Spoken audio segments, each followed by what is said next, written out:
Уроки орла для нас, христиан. Знаете, орел – это очень красивая птица, свободолюбивая птица, величественная, смелая, благородная птица. Она на многих гербах стран находится, на флагах. И я хочу, чтобы мы чему-то научились. Сегодня, слушая эту проповедь, мы что-то подчерпнули, что-то взяли хорошее. Потому что я посмотрел в интернете сейчас хорошо, что есть, оказывается, 34 местописания об орлах, что сказано в Библии. И давайте мы сегодня будем открыты Господу, чтобы Господь, Он мог вести нас. И я хотел бы, чтобы мы начали и открыли Иова. Прежде всего Иова откроем. Иова, 39 главу откроем и прочитаем. Начнем с этого. Прочитаем 27 и 28 стих. Иова, 39 глава, 28 и 27 и 28 стих. «По твоему ли слову возносится орел и устрояет на высоте гнездо свое? Он живет на скале и ночует на зубце утесов, на местах неприступных». Мы видим, что дом наш, духовный дом наш должен строиться на камне. Потому что, говорит, он в притчах говорит о том, что я вижу, говорит, что кто построил. Если ты дом построил на камне свой духовный, прежде всего, сам лично свой духовный дом. Потом ты строишь с орлицей этот дом. И все это строится на камне. И все это строится на высоте. Высота – это говорит о духовности, потому что мы, люди, должны быть высокого духа, высокого полета. Курица, она земная, она бегает, кудахтает. Курица, она убойное мясо, она грудинка. У нее хоть и есть крылья, но она выше забора не поднимается. Она кудахтает. И петухи также. Они никуда не взлетают. Они просто с курицами в одном месте находятся. Но орлы, они находят вот это, здесь написано, и мы учимся, что они строят свое гнездо на высоте. И мы должны строить на камне, потому что когда придут бури, ты дом строишь. Главное в доме – это не красота, а фундамент. Насколько будет фундамент сильный, настолько твой дом устоит. Когда придут проблемы, ситуации, ураган, шторм, когда на тебя надавит, то дом твой устоит, когда он будет поставлен. И наш камень – это Иисус Христос, наша скала. И мы должны строить этот дом на высоте, чтобы всегда в нашем доме был Бог и были наши отношения в семье. Орлы, они очень верные, не только лебеди. Про лебедей столько песен написано, но про орлов тоже. И мы сегодня как-нибудь в конце собрания послушаем. Я нашел очень хорошую песню про орлов. И орлы, они строят, и мы также строим. Когда орел, прежде чем как орлица выберет себе партнера, она его испытывает. Они взлетают, и она берет веточку и бросает эту веточку вниз, и веточка летит вниз. И орел, он должен на лету схватывать эту веточку и приносить опять к этой орлице. И она повторяет так много-много раз. Она испытывает. Прежде всего, сестры, всегда выбирайте Божьего человека, всегда духовного человека. Прежде всего, внутреннего человека, который, когда я познакомился со своей орлицей, с Татьяной, я увидел ее внутреннюю красоту. Прежде всего, когда я с ней общался, я увидел эту глубину, насколько она красива внутри, насколько она добра, насколько она милосердна, насколько она нежна. И также мы, когда устрояем, как орлы, они как устрояют гнездо? Они строят свое гнездо. У них огромное гнездо. У них диаметр от 2 до 2,5 метров диаметр гнезда и высотой до 2 метров, а иногда еще выше даже. Представляете, какое они огромное гнездо строят. И когда они начинают строить, то орел, прилетая, он приносит эти огромные ветки, приносит орлицы. И потому что орлица устрояет дом. Уют в доме. Мне домой охота все время бежать. Некоторые мужики, они только хотят в гараже сидеть или на рыбалку, или на охоту. Они домой не хотят, потому что там сварливая жена, которая все время пилит и говорит: денег нету, кушать нету, шубу не купил, машины нету, дети оборванные, не кормленные. И пилит, и пилит. Но когда ты, как орел, приносишь эти ветки, и она устраивает, если ей не нравится эта ветка, она выбрасывает, и орел, он молчит. Он ничего не говорит. Она выбрасывает эту ветку, потому что для дома, постройки, уюта этого дома эта ветка не нужна. И когда все застелено, они приносят туда мох, мохом укладывают, потом они выдирают с себя шерсть, чтобы было уютно для будущего поколения в этом доме, для будущих орлят. Они выщипывают свою шерсть и уютно укладывают это гнездо. Они готовятся. И также мы, когда мы находимся, мы приходим в эту церковь, где все приготовлено. Посмотрите, как здесь красиво, как здесь уютно, как здесь встречают. Детям на детском не надо заботиться, что им там приготовят слово, накормят вкусно, бутербродами, всякими вкусняшками. Дети просто эти орлята сидят. Они ждут то время, когда они оперятся. И также в нашей каждой семье мы должны строить уют, комфорт дома, но духовный. Чтобы это не было просто. Потому что многие люди, они живут шикарно, у них коттеджи, у них ландкраузеры, у них гаражи, у них дачи. Но они живут как собака с кошкой. У них нету. Почему? У них нет высокого духа этого. Высокий дух, который прилепляется к Господу. Свобода в чем заключается? Чем больше свободы в том, что я буду гулять, нет. Чем больше я прижимаюсь к Богу, чем сильнее я к Нему приближаюсь, чем больше во мне свободы. И меня никто не контролирует. Меня контролирует Дух Святой, который внутри меня. Насколько мы строим вот этот свой духовный дом, на камне мы должны построить. Не на песке, на камне построить. И тогда какие бы трудности ни пришли, они не разрушат наш семейный очаг. Знаете, есть вот у меня 2 примера, хороших примера из Библии, когда жены, они настолько мудрые, они спасли своих мужей, они спасли своих детей. Это Сепфора. Мне брат подтолкнул недавно, он задал мне вопросы про Сепфору, а я ответить не могу. Вот, я почитал, покопался. Знаете, так интересно. Она спасла своего мужа, Моисея, потому что Моисей не исполнил то, что он должен был исполнить. Но мудрая жена, она сделала то, что не сделал муж. Она не ворчала, она не пилила его. Но она сделала это и спасла своего сына. Авигея. Вы слышали про Авигею и про ее мужа Навала?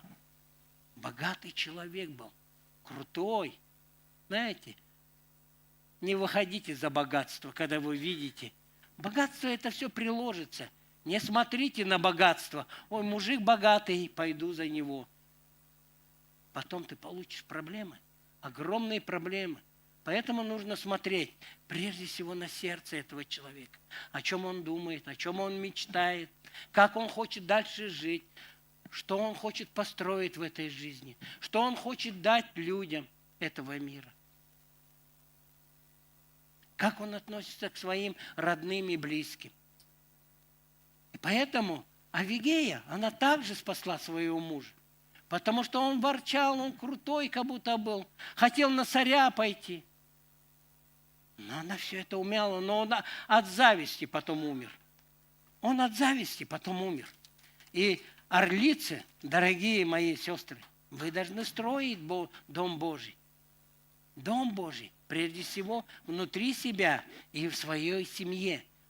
Создавать этот уют. Давайте мы прочитаем дальше. Иова 39 глава, 29 стих. Вот с этого дома, оттуда высматривает себе пищу. Орел, он всегда, он не живет на земле, он живет на скале, он живет на возвышенности, он духовный, он на высоте, и он с дома высматривает пищу. Он должен кормить прежде всего своих детей и свою жену. Мы всегда общаемся, мы с детьми всегда вечером молимся. Мои орлята, они прилетают, мы вечером садимся и начинаем молиться. Поэтому они все могут молиться. Поэтому они скажут, ты будешь молиться, нет, ты будешь молиться. Нет, они скажут. Когда скажешь, они будут молиться. Почему? Потому что эти орлята, они учатся в этом гнезде. Потому что этот дом должен быть духовный. Этот дом должен быть на скале. И не всегда в доме бывает хорошо. Знаете, я не идеализирую себя, я не глянцевый человек. У меня есть тоже проблемы. Я эмоциональный человек, у меня есть эмоции, я взрываюсь. Я иногда, но есть моменты, когда ты просишь прощения, обнимаешь их своими руками. И тогда через некоторое время ты замечаешь, когда они грубо с тобой поговорили и сами приходят. И меня так радует, когда дети, они выросли и говорят, папа, прости, папа, прости. Знаешь, так приятно. Так чудесно. Где они научились этому? Они научились в этом гнезде, в этом доме, видя мои недостатки, видя мои минусы, но видя, что я прошу прощения, как у мамы, так и у них. Но не стою в свою позу. И он, знаете, орел обладает одной из самых острых зрений. У него настолько острое зрение. Он может зайца видеть за 3 километра, но также его зрение из-за того, что у него 2 ямочки, у нас 1 ямочка на глазу, а у него 2. И он может на стороне за несколько метров, десятков или сотен, видеть мышь в траве. Видя зайца за 3 километра, он может видеть мышь. И у нас должен быть духовное зрение. Я, помните, когда-то проповедовал о духовном зрении. Когда мы сбиваемся курса, вот мы идем по курсу, вроде Иисус, мы идем по курсу, летим по курсу, и тут, внимание, Дух Святой говорит, ты отклонился на 1 градус. Внимание, внимание, ты отклонился на 1 градус. Да ничего страшного. Через некоторое время, ты отклонился, внимание, на 2 градуса. Да, нормально, все, полет прекрасный. Знаете, через несколько времени ты заметишь, что ты не читаешь Библию, что ты не молишься, что ты не обращаешь, что ты не служишь, что ты ничего не хочешь делать. Знаете, и ты съехал. И заметили, вы говорите, как такой был духовный человек и упал. Все начинается с мелочей в жизни. А сегодня не почитаю, а завтра не почитаю, а послезавтра забыл там, а помолиться. Да ладно, что это молитва? Кто-нибудь помолится, позвоню сейчас.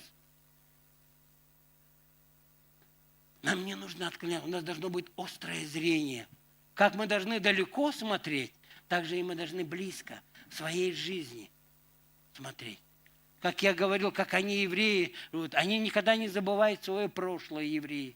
Но они живут в настоящем, но они настолько надеются на Бога и доверяют. И они идут Богу так. Мы в жизни идем Богу так. Они идут так. У них все наоборот. И Писание читают так, и так идут к Богу.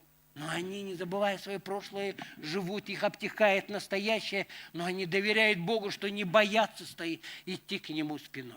Они так надеющиеся на Господа. Сегодня так классно мы прославляли. Спасибо, Зоя, так классно ты прославляла вообще. Супер просто. Для меня я просто полетел. И потом, когда это на якутский переходит, ты дальше летишь, как будто какой-то прорыв происходит. И ты видишь, мы, знаете, на ячейке молились, и меня на этой ячейке просто схватил. И знаете почему? Потому что я готовился к этой проповеди, и я просто своих братьев увидел, как они орлята, и они вылетают. Я думаю, ну скоро вылетит, выпнем с гнезда тебя. Ай, нет. И я смотрю, просто выпинаю одного брата. Мне смешно, так он порхает, не хочет. Не хочу. И мне такой смех. Я вижу, один полетел, другой полетел. Они прямо с этих гнезд. Я болюсь, и потом говорю: Таня, я не могу, поддержи меня. И меня Таня поддержала. Но потом брат, конечно, тоже очень классно поддержал и дальше продолжал смеяться. Он мне как начал там молиться за меня, как будто и Дух Святой сошел. Я так смеялся. Знаете, после этого смеха у меня давление было, что-то. Я после этого смеха, мне так хорошо до сегодняшнего дня. Но почаще надо смеяться, Олег Иванович. Радуйтесь, радуйтесь, вся земля, Спаситель нам родился, Господу хвала. Радуйтесь, вся земля, Спаситель нам родился, Господу хвала. Мы должны радоваться. А мы не умеем иногда, сидим просто там и думаем, у нас проблемы, ситуации, мы что-то решаем там. И ничего решить не можем. И также в церкви. Слава Богу, у нас есть видение в церкви, да? У нас есть видение, понимаешь? Мы далеко должны смотреть. Но также мы не должны забывать мелочи здесь, в церкви. Так здорово, что мы растем. Вы, орлы, орлицы, вы поднимаетесь здесь. И орлята, которые еще не хотят вылететь, но мы их все равно в этот полет отправим, да? Мы из Божьей, Дух Святой их отправим в этот полет. Аллилуйя. Знаете, и Бог, орел, он с высоты, читал я, он даже может рыбу с 800 метров, он в глубину видит рыбу. С 800 метров. Такое у него мощное зрение. И он ловит эту рыбу, просто камнем падает. Когда он летит, у него где-то 80 километров. Но когда он, орел, он использует не свою силу.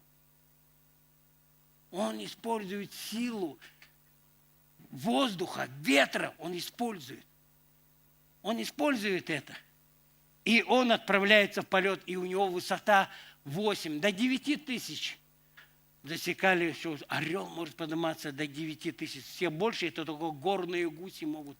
Они Гималаи перелетают стаями, клином просто они перелетают там. Они могут на 10 тысяч. Это самый рекорд, который птица может лететь на такой высоте. И прежде всего это духовное питание. С женой вместе, сам, с детьми. Ты проводишь время это. Потом проводишь здесь время. Когда прибываешь, да, как здорово, что к нам такой орел, да, епископ Андрей Александрович прилетел, кормил нас, просто кормил нас. Пастор на прошлой проповеди, он все время смотрит, он смотрит вперед, это видение. Как он хорошо сказал, да, когда многие говорили: закроем Якутское. Нет, он видел далеко это. Якутское закроем, кто-то кричал. Нет, он сказал нет. Почему? Потому что он видел, как орел Божий, что это пригодится, что якутские люди сюда придут, и они будут поклоняться в этом. Слава Богу, что у нас есть такие орлы, такие пастора, такие епископы. Божьи люди, вы есть, потому что без вас здесь не будет уюта. Без вас, организаторы, здесь не будет уюта.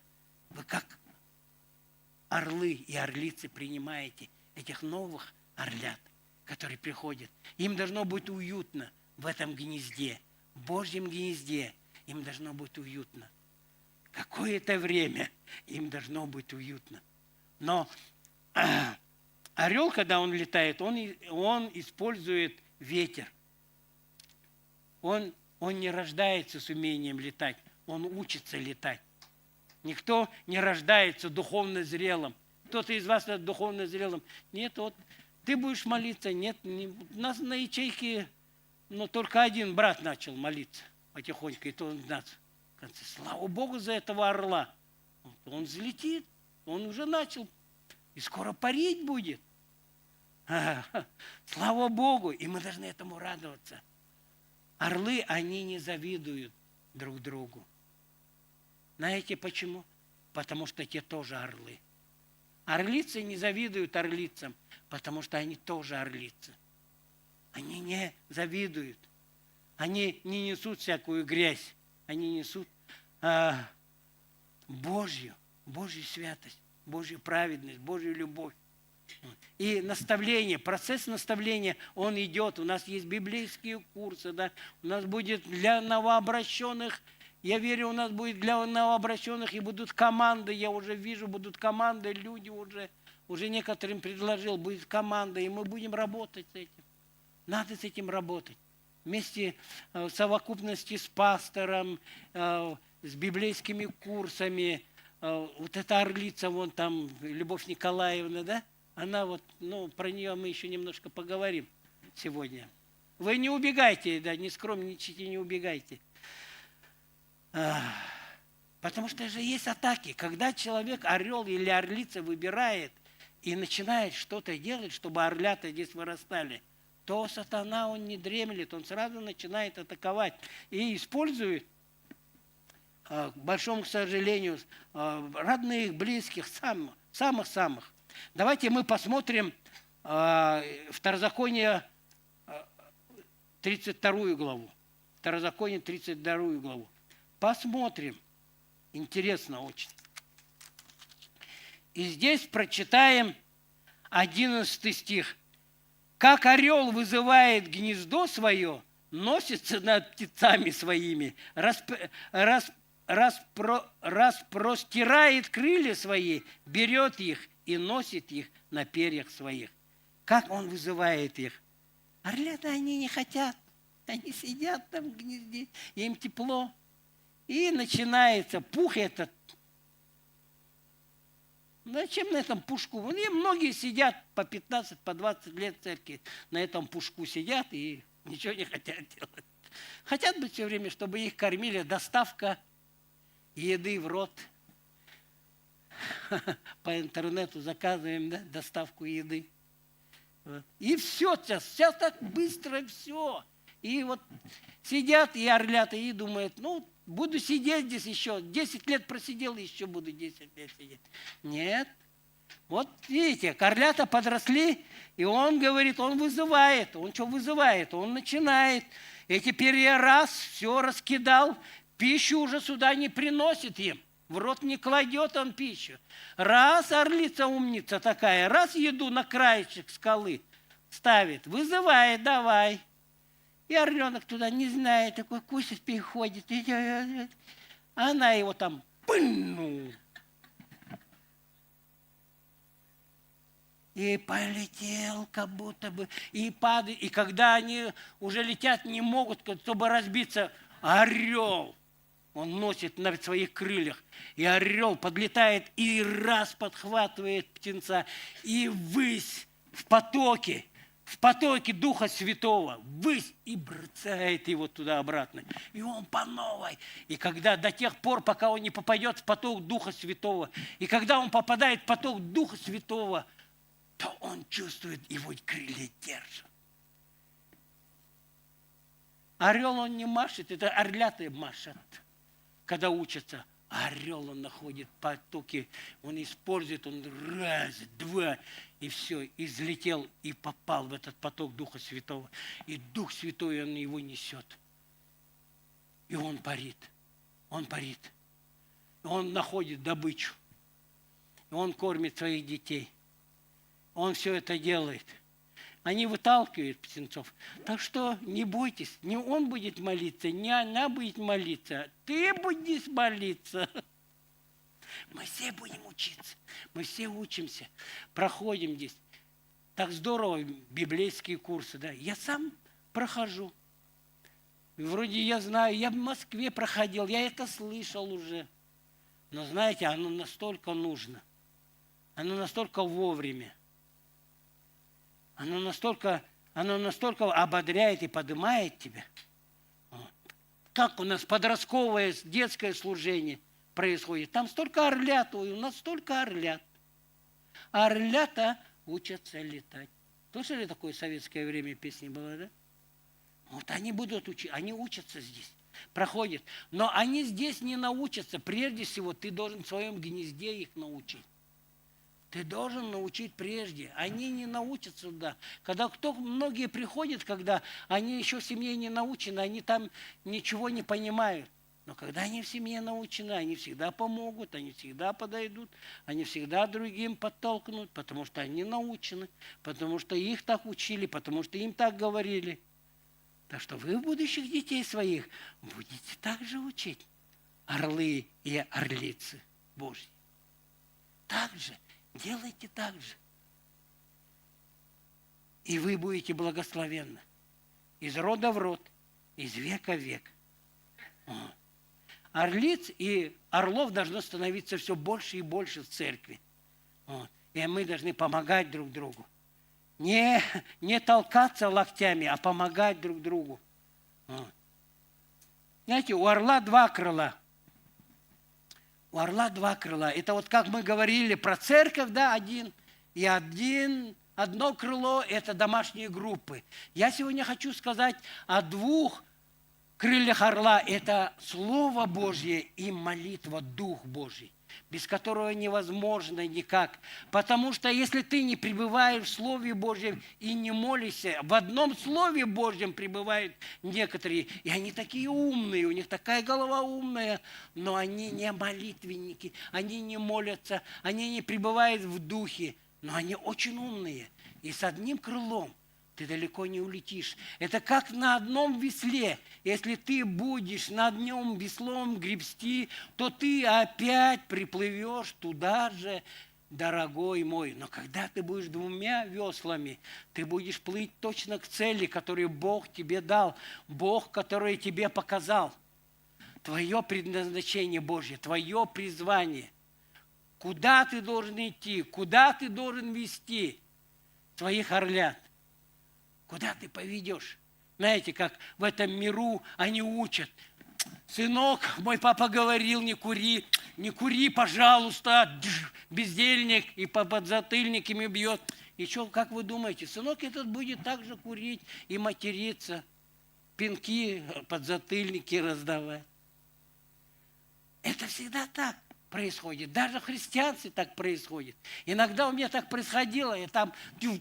И они через некоторое время друг другу, а потом, что такое? Говорит, папа, ну ты же нам тоже там. И все сразу обличают орлята. Орлята тоже шустрые. И давайте мы прочитаем от Иоанна 4 главу. От Иоанна 4 глава. 4 глава. И прочитаем там потрясающий стих. 23, 24. «Но настанет время, и настало уже, когда истинные поклонники будут поклоняться Отцу в духе и истине». Слышите, в духе и истине. Истина – это Слово Божье, в духе – это молитва. Вот. Почему мы на библейских курсах говорим, что так слабо молитесь, орлица говорит, да, Любовь Николаевна? Давайте на языках громче, чтобы дух качать. Чтобы дух у тебя укреплялся, чтобы что-то пробивать. Орлица, она носит на перьях, да? Она помогает. Давайте учиться, чтобы мы могли дальше других учить этому. Вот. Чтобы быть гармоничным вот в этом духовном мире, вы должны не только Словом Божьим обладать, но и Духом. Не только Словом, потому что Слово, оно сухое. Но когда ты добавляешь туда молитвы Духом, когда ты начинаешь молиться, то это соединяется, то гармонично, как у него полет тогда настолько эффективный, и он настолько далеко летит, он не устает, потому что он приправлен и словом, и молитвой. И он не устает, он летит, он парит в буквальном смысле. Как мы сегодня, надеющиеся на Господа, они никогда не постыдятся, они никогда не сломают. Кто надеется на Господа? Кто надеется на Господа? Они не постыдятся. Знаете, я продолжу, но я расскажу одну историю. Я слышал, вот когда вот этот раз ездил в Москву, там ребята приезжали вот, с Луганска, с Мариуполя были там, которые стали сейчас служителями с Луганска, с Донецка. Он рассказал, там у них был случай в каком-то году, в шахте произошел обвал, а там была бригада, и километровая глубина, представляете, вот это шахты, и вот они там копают, вот эта шахта, и произошел обвал, это километровый. И там в этой бригаде был верующий брат, работник, он работал шахтером тоже, но он был верующим. И когда они попали туда, то у них есть здесь вот кислородные баллончики. Вот, они каким-то связаны каким-то химическим составом. И оно ограничено, оно не на долгое время. Как бы. И у него, смотрите, внимательно слушайте, там есть всегда инструкции. И там есть инструкция, говорит, включите вот это, включите инструкцию.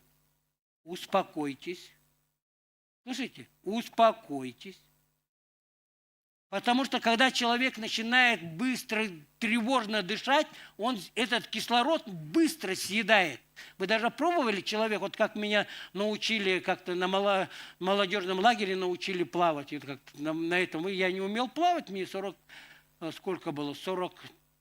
года, что ли. Я не умел плавать, и они мне с плота столкнули, думали, Олег Иванович умеет плавать, а я-то не умел. Хорошо, я верующий, хорошо, я понял, я до берега не доплыву. Я плавать не умею. И я собрался мыслями, нужно держаться. Нужно держаться, не махать руками, не кричать. Там недалеко хорошо было, метров 10, может, было. Но глубоко, а там прямо обрыв.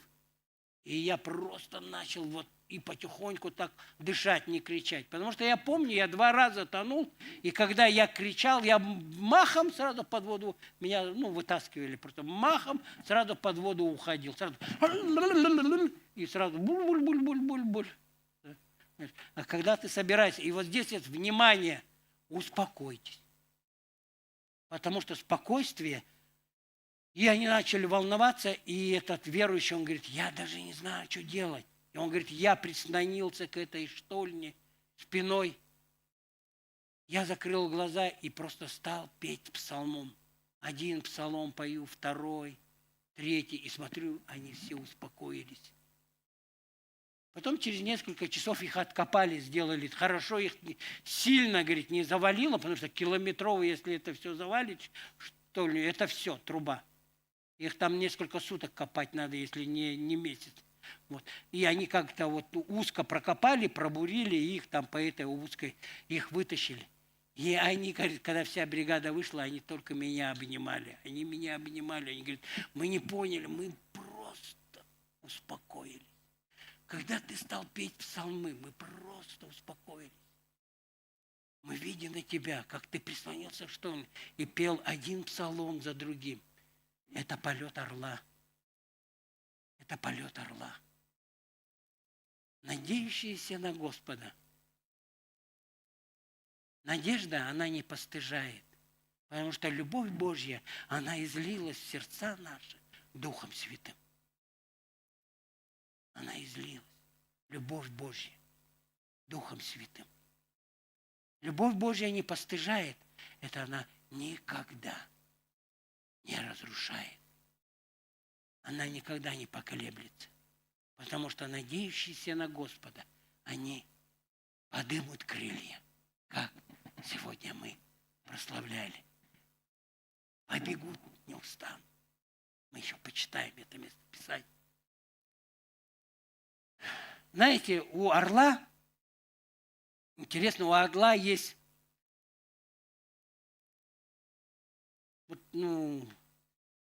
такой орган, такая оторочка в глазу. какой-то гребновидный, что ли, какой-то вот оторочка какая-то есть в глазу. И она связана с чем? Вот она связана с магнитным полем, северным полюсом. Эта оторочка с ним связана. Это у многих птиц есть, оказывается. Но у орла особенно это развито. И когда он возвращается, знаете, орлы, они оказываются очень верные, и они живут. Вот я специально National Geographic смотрел на этой неделе про орлов. И они, оказывается, их засекли, они 35 лет вместе жили и поставили там камеру, наблюдали за этой парой. Они 35 лет улетали и прилетали в это гнездо. Улетали и прилетали в это гнездо. Знаете, вот эта оторочка, она связана настолько жестко с этим орлом и с северным этим магнитным полюсом. И когда он не возвращается туда, где-то в другом месте, то у него начинается дискомфорт. Он чувствует дискомфорт, пока он не вернется в это свое гнездо. И также у нас должен быть дискомфорт. У вас бывает такое? Я, например, одно время, все время читал, я вам говорил об этом, и утром, и в обед, и вечером читал одну и ту же Библию, одну и ту же главу, одну и ту же псалом читал, и читал, и читал, и читал, и читал, и читал. И потом через некоторое время вдруг я стал умным и бросил читать Библию. И мне стало дискомфортно. Я заметил, вот как этот градус. И такой красный. Смотрю, чаще стал на жену кричать, на детей. Знаешь, это незаметно. Вот этот дискомфорт приходит. Потому что я связан с Богом. Бог кормит меня. Мое высшее призвание – это быть человеком Божьим. По подобию, по образу и подобию Божьему я создан. Я должен быть таким человеком. Но когда мы отходим от Бога, у нас этот образ куда-то, извините меня, через некоторое время, загулял парень, загулял. Парень молодой. И понесло там. Или женщина. И мы должны любить настолько Слово это Божье, настолько мы любить, мы читать должны, чтобы это Слово Божье, оно обличает, оно научает, обличает, исправляет, наставляет, чтобы мы были готовы ко всяким добрым делам. Только оно нас готовит к добрым делам. Не мы по-человечески сами делаем это, а потом, если в ответку не получаем, то говорим, а что, я столько принес еды, а они мне ничего не дали. А когда ты Божий человек, ты дал и забыл. Даже если тебе и спасибо не сказали, даже если тебе ничего в ответку не пришло. У нас такая мысль, я ему дам, они богатые, я ему дам, они мне тоже дадут. У нас не должно быть, это мышление мирское, это мышление курицы. Вот этой. Куда. Мы должны как орлы быть, орлицами. У нас должно быть Божий полет. Мы должны находиться в Божьем полете. Аминь. И знаете, в каждом крыле, вот интересно, в каждом крыле у орла есть по 9 перьев. Здесь есть 9. Чтобы для хорошего полета у него 10 основных перьев и здесь 9 основных. Это на что показывает? Это показывает на то, что у нас есть 9 даров Духа Святого и 9 плодов. Да? 9 плодов Духа. Это показывает на это. У нас должен быть не только дары, 9 даров, какие у нас есть там, вот мы можем почитать. И в хвосте еще 5 перьев у него есть. Вот для чего это? Вот давайте мы почитаем, мы посмотрим. В каждом перье 9 даров Духа Святого. Какие есть? Слово знания, слово мудрости, вера, пророчество, дары исцеления, чудотворения, дар языков, дар развлечения языков, дар истолкования языков. И какие у нас плоды? 9 плодов. Это наш характер, без него никак. Без характера. Если ты на одних дарах, ты уедешь куда-нибудь, хвастаться начнешь. Тебя понесет куда-то. Если вдруг все исцеляться начнутся. Но у нас есть, слава Богу, баланс. У нас есть 9 плодов Духа Святого. Это любовь, радость, мир, благость, милосердие, вера, кротость, воздержание. Вот это у нас должно быть. Прежде всего в нашем характере должно. А если ты не воздержанный, Бог мне все время говорит, ты когда будешь работать? Работай. Всю жизнь работать надо. И есть 5. В хвосте есть 5 оперений. Можем открыть это место Писания, откроем Ефесянам, потому что я это место Писания четко не помню, но знаю так. Ефесянам 4 глава и 11. Почему эти 5 перьев нужны?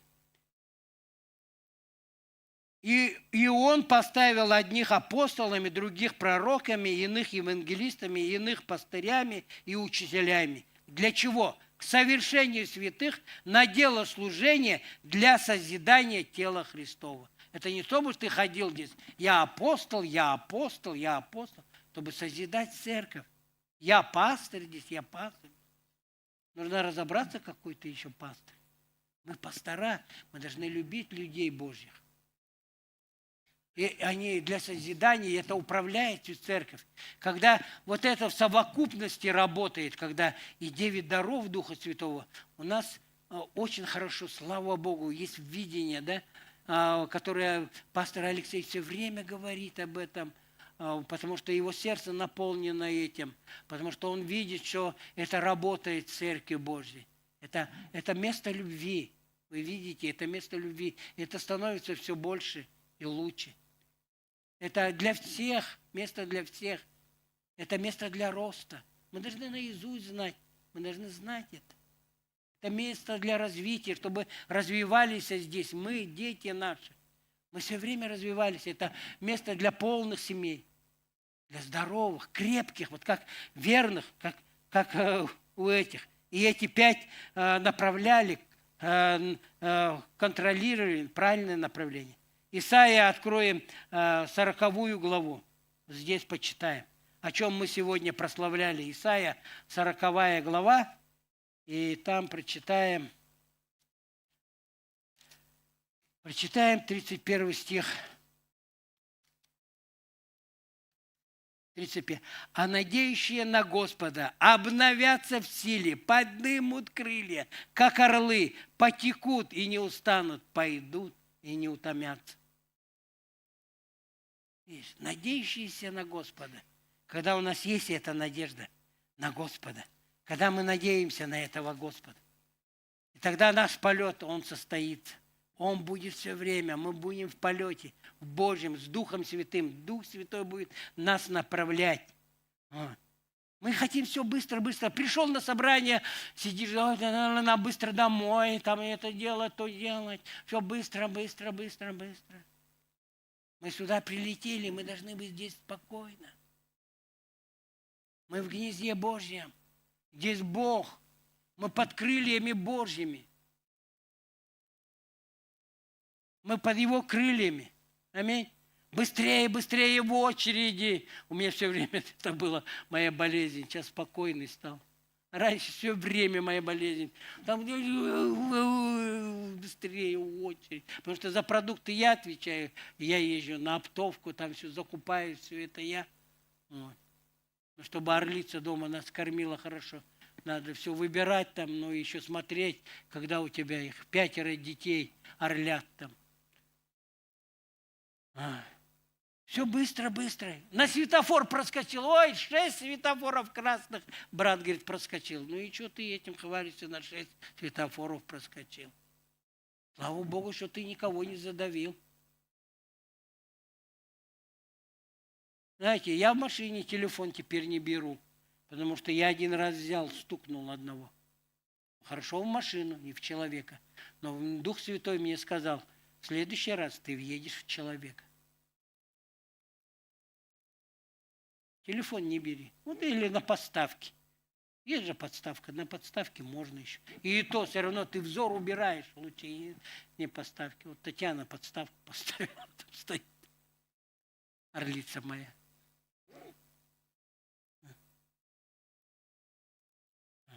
Потому что ты кого-нибудь задавишь просто. И потом будешь всю ночь проклинать тебя. Вот мой друг, он работал там, ремонтировал 2 квартиры большие, они там какие-то высокопоставленные такие военные какие-то. Вот. И вот один из них, он любитель все время. Мы когда садились в машину, я говорю, ты когда-нибудь телефон бросаешь? Он говорит, не, мне нужно, я же... Я говорю, брось. И потом через некоторое время там Мархет задавил вообще. Все сидит сейчас. Никакие связи ему не помогли. Потому что задавил там не одного, а 2 или 3. Проехался просто. На телефоне. Не пьяный. На телефоне.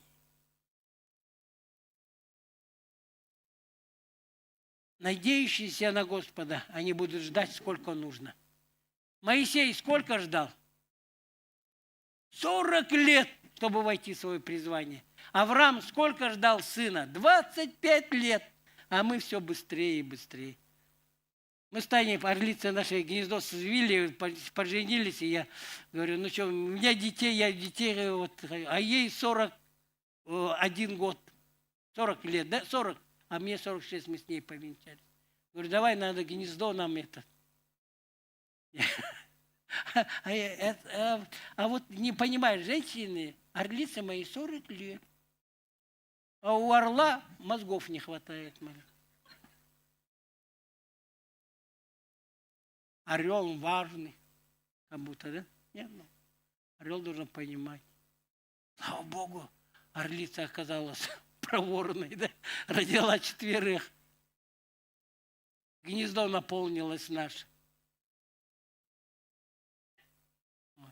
И уже говорю, скоро будем... Не надо вместе жить с детьми. Пусть дети отдельно живут. Надо гнездо их не... Вот, они привыкли.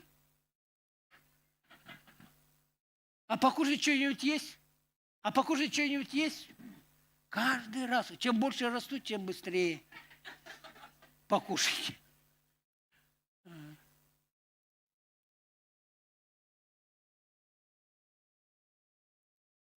Мы должны в потоке в этом быть. Я хотел бы, вот, ну, чтобы мы ролик этот посмотрели.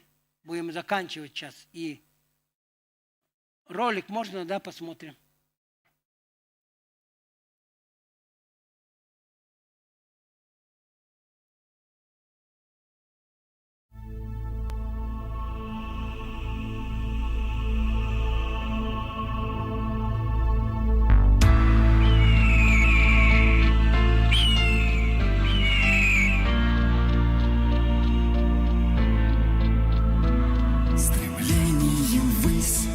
Через небо прорвись, через все, что так тянет тебя к земле. Скопление бурь и небо лазурь, все это мешает лететь тебе.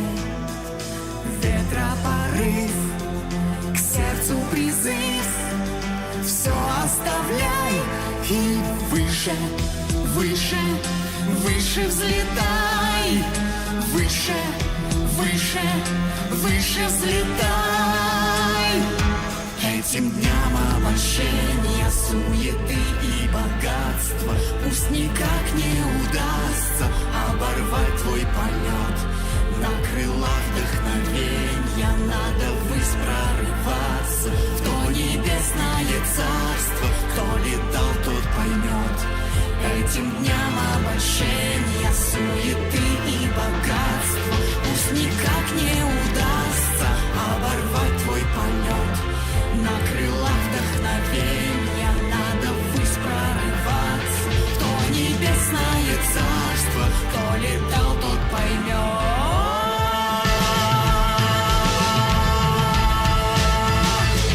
Твой враг, что внутри, желает земли, хочет оставить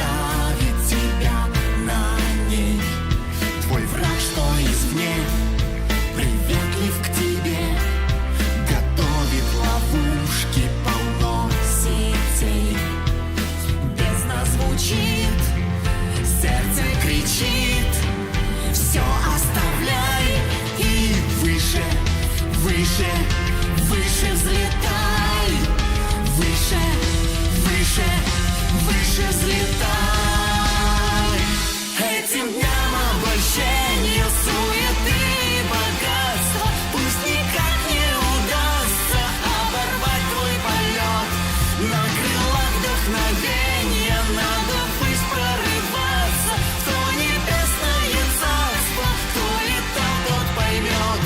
Этим дням обольщения, суеты и богатства пусть никак не удастся оборвать твой полет. На крылах вдохновения надо ввысь прорываться. Кто небесное царство, кто летал, тот поймет. И если петля настигнет тебя, и снова одолеют дурман цветы, очнись, пробудись, взывай и молись, и вступится Бог за таких, как ты. Выход лишь в нем, в Боге твоем. Все оставляй и выше, выше, выше взлетай. Выше, выше, выше взлетай. Этим дням обольщения, суеты и богатства пусть никак не удастся оборвать твой полет. На крылах вдохновения надо ввысь прорываться. Кто небесное царство, кто летал, тот поймет.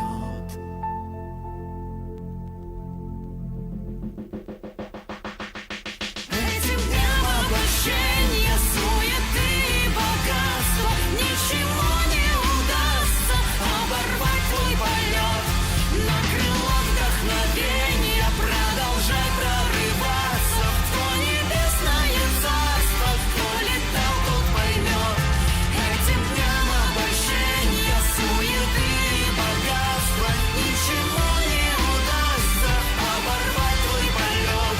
На крылах вдохновения продолжай прорываться. Кто небесное царство, кто летал, тот поймет.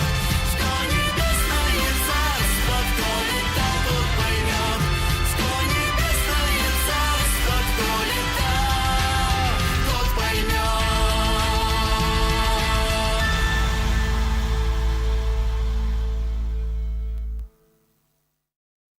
Слава Богу. Мы сейчас сразу еще очень короткий ролик, 30 секунд. Я хочу, чтобы мы посмотрели, как у нас брат один летает на дельтаплане. Вот. И мне раньше песни все время, когда в миру, мой дельтаплан, мой дельтаплан. Я так обожал эту песню, все время танцевал по нее. Давайте посмотрим вот этот ролик. И это наш брат, вот Александр Горбунов. Он занимается дельтапланом.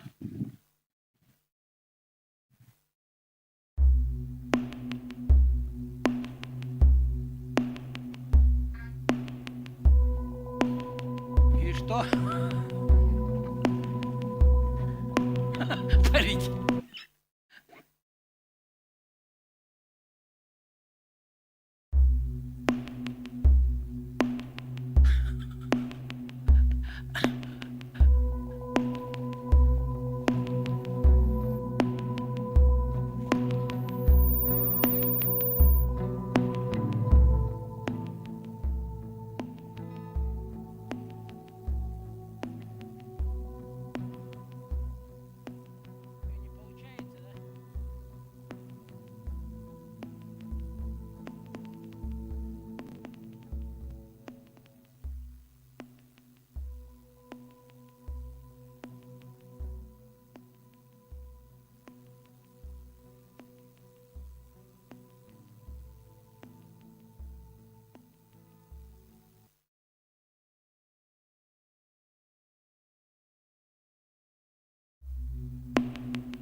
Аллилуйя. Слава Богу. Вот. Александр, а сколько ты лет занимаешься? 13 лет, да? 13. Это тоже нужны потоки воздуха, да, я так понял? Чтобы подняться, нужны потоки воздуха. Здорово, классно вообще. Вот. И я когда с ним познакомился, мы когда на выезде было, я ему сразу говорю, ты на домашку к нам пойдешь. Я про дельтаплан люблю песни слушать, но теперь сам буду лично знаком с тобой. Вот. И мы, слава Богу, Александр, ты послушал был Богу и пришел. Хотя не хотел поначалу. Но ничего, Бог учит орлят летать, да? Вот. Слава Богу. Вообще здорово.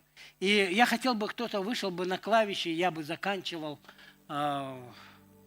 Хотел бы пример рассказать последний, потому что орел, он послушен. Кто-то есть на клавише? Может кто-то выйти поиграть на клавише? Никого нету, да? Никого нету, все ушли? А Олег на гитаре не можешь? Нет.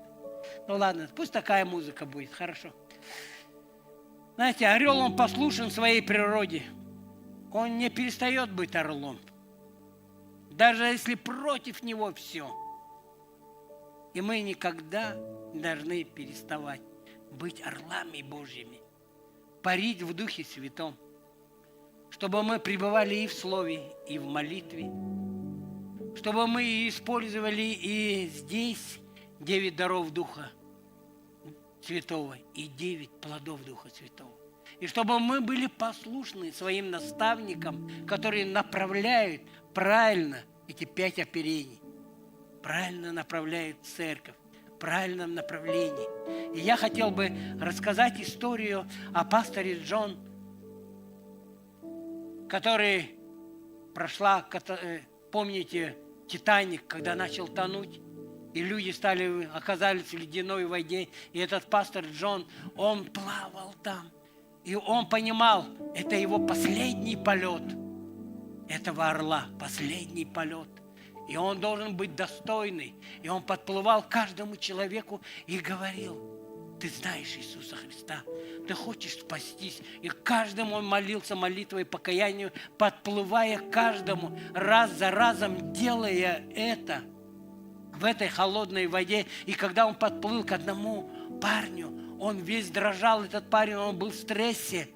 И он что-то там бормотал, и он ничего не хотел слышать. Он ему говорил, ты слышал об Иисусе Христе, ты хочешь примириться перед этим? Он молчал, он просто дрожал, он просто плакал. И он снял свой жилет и отдал этому парню. И он утонул в этих холодных водах океана. И потом через много лет на одной конференции там 6 человек с этого Титаника, которые спаслись, они там на этой конференции оказались. И этот парень, он свидетельствовал об этом пасторе Джонни, который в свой последний полет. Но он парил до конца. Даже были трудные обстоятельства. И в нашей жизни бывает, но мы должны парить. Как бы ни было тяжело, надеющиеся на Господа, они не постыдятся. Аллилуйя.